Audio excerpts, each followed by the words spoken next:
जी नाज़रीन, GSN क़ौमी महाज़ पारां दरगाह जोग शरीफ़ के अहाते में सिंधु दरिया ते लगंदड़ धाड़नि के हवाले से हिते पानी कॉन्फ्रेंस ऐं क़ौमी इकट्ठ कयो वियो आहे। इन सिलसिले में हिते GSN क़ौमी महाज़ जो सरबराह डॉक्टर नियाज़ कालाणी ऐं ॿिया मुक़र्रिरीन मौजूद आहिनि।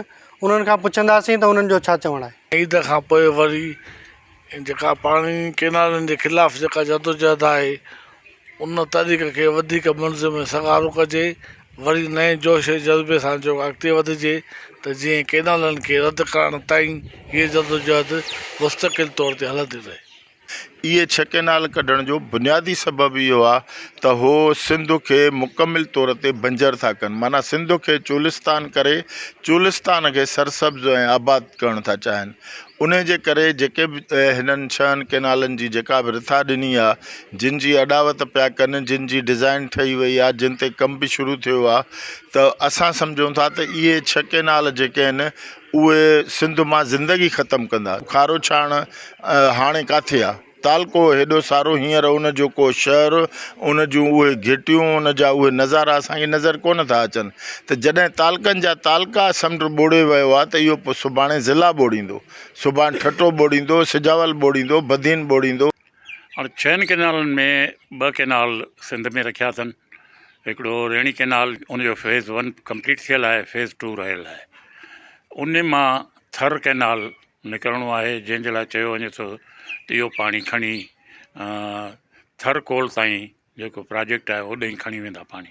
ऐं 4 केनाल आहे कच्छी केनाल, जेको बलूचिस्तान वञे थो। कच्छी केनाल टोटल 495 किलोमीटर डेघ जो आहे।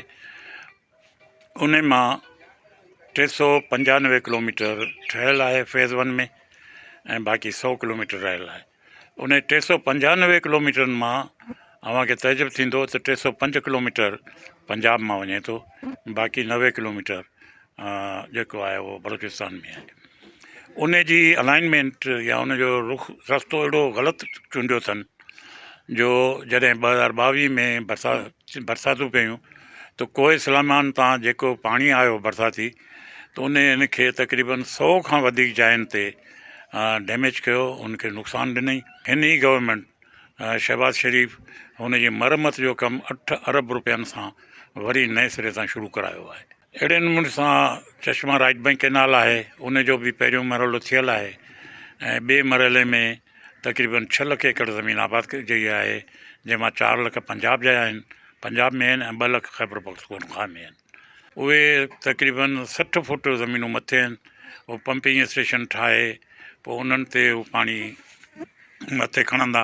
जेकॾहिं हाणे चूलिस्तान में 66 लख एकड़ ज़मीन आबाद कंदा, ऐं ग्रेटर थल केनाल जा तक़रीबन 18 लख आहिनि, ऐं इन्हनि हिकिड़ो ॿियो झेलम नदी मां जलालपुर केनाल कढियो आहे, उन ते 2 लख एकड़ आहे।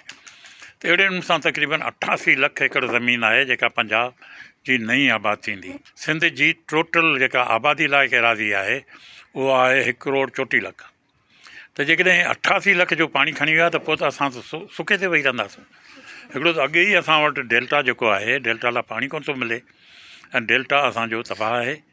ऐं जेकॾहिं हाणे ई इन मक़सद में कामयाबु थी था वञनि त पोइ असांजो पहिरियों ऐं आख़िरी बैराज गुडू बैराज हूंदो। उन खां पोइ हेठि सॼी सिंध जेका आहे, जेकॾहिं हू चूलिस्तान खे आबाद सरसर था कनि त सिंध वरी चूलिस्तान थी वेंदी। हर तबिके जा माण्हू उहे सभु सिंध खे तबाह थींदे ॾिसी रहिया आहिनि। जेकॾहिं पाणीअ जो फुड़ो बि न ईंदो त सूरत हाल हींअर बि ॾिसो त कीअं थी बीहे। त ज़ाहिर आहे उन लाइ जेके ज़ैन शाह आहे या ॿियूं जेके बि धुरियूं आहिनि उन्हनि ते इहा ज़िमेवारी आहे, छो त उहे अॻुवाणी था कनि त इन्हनि सभिनी खे एतमाद में वठी ऐं जिदोजहद खे सहेड़े गॾु करे खणी हलनि।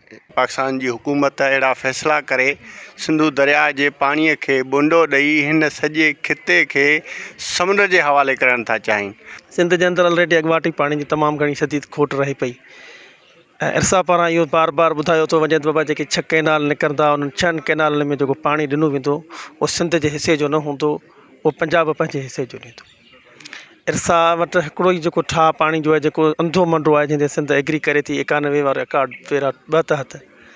ऐं असां खां पुछणु चाहियां थो त हिन वक़्तु जेका दरियाहनि जी सूरत हाल आहे, जेका डैमनि जे अंदरि पाणी जी हींअर सूरत हाल आहे, 25 मार्च ते अरसा वारनि जो हिकिड़ो फ़नी कमेटी जो इजलास थींदो, उन खां पुठियां हुननि जी सलाहकारी कमेटी जो इजलास थींदो। छा अरसा असांखे इहा पक ॾिए थी त हिन साल ख़रीफ़ जी 2025 जी पाणी विरासत 91 ठाह जे पहिरां 2 तहत करे सघे थी? असांजे दरियाउनि में या असांजे डैमनि में उहो ज़ख़ीरो पाणी जो मौजूदु आहे जंहिं तहत असीं पाणी जी विरासत करे सघूं। इन जे करे पाणी आहे ई कोन। हीउ सिधो सो सिंध जे पाणी ते जेका लप अधु मिलणी आहे उन ते धाड़ो आहे।